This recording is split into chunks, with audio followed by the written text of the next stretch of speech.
Good morning. This is Father Stephen Kelly from St. John's Church in Detroit, and we're continuing our series of daily morning meditations, where we generally look at one or another of the lessons that are assigned for morning or evening prayer, what is known as the Daily Office Lectionary. Today, for Friday, let's take a look at the lesson that's assigned from the book of Ruth. The book of Ruth, while we're starting a new book, it actually takes place in the middle of the story of the Judges. We talked about Gideon and we talked about Samson, some of the people from the book of Judges. This happens during remember, the very first line reminds us that this is during the time of the Judges. Ruth chapter 1, beginning at verse 1. Now it came to pass in the days when the Judges ruled that there was a famine in the land, and a certain man of Bethlehem, Judah, went to sojourn in the country of Moab.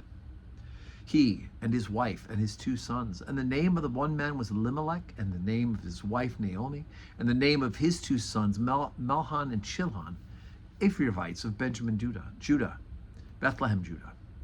And they came unto the country of Moab and continued there. And Elimelech, Naomi's husband, died, and she was left, and her 2 sons.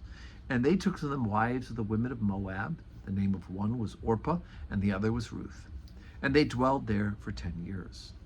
And Mahlon and Chilion died, also both of them, and the woman was left of her 2 sons and her husband.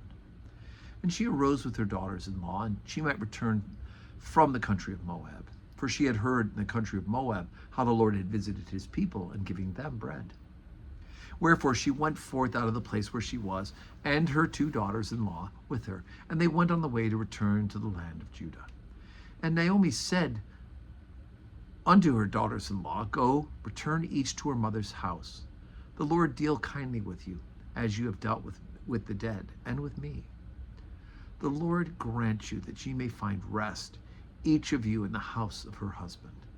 Then she kissed them, and they lifted up their voice and wept. And she said unto her, Surely we will return with thee unto thy people. And Naomi said, Turn again, my daughters. Why will you go with me? Are there yet any more sons in my womb, that they may be your husbands? Turn again, my daughters, go your way, for I am too old to have a husband. If I should say I have hope, if I should have a husband also tonight, and should also bear sons, would ye tarry for them to fill until they have grown? Will ye stay with them from having husbands?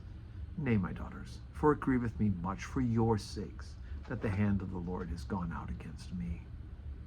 And they lifted up their voice and they wept. And Orpah kissed her mother-in-law, but Ruth clave unto her. Okay, so the beginning of the story, we hear about the death of Naomi's husband and then her 2 sons. They have wives who are Moabites. They are not members of the original covenant, but they are faithful to their mother-in-law. And while Orpah ends up going back to Moab, Ruth remains faithful, and she's going to become obviously the main part of this story. And she you can read ahead. She plays a part of the story of our salvation, but we don't want to jump too far ahead on that. So there it is. So today is Friday, and in fact, we have no public worship today, but we are saying our prayers, right? Let's make sure that we're praying for each other. The parish office will be closing at noon because it's a holiday weekend. So we give thanks to God for this beautiful Friday, and we pray that God may grant us a day that is full of blessings.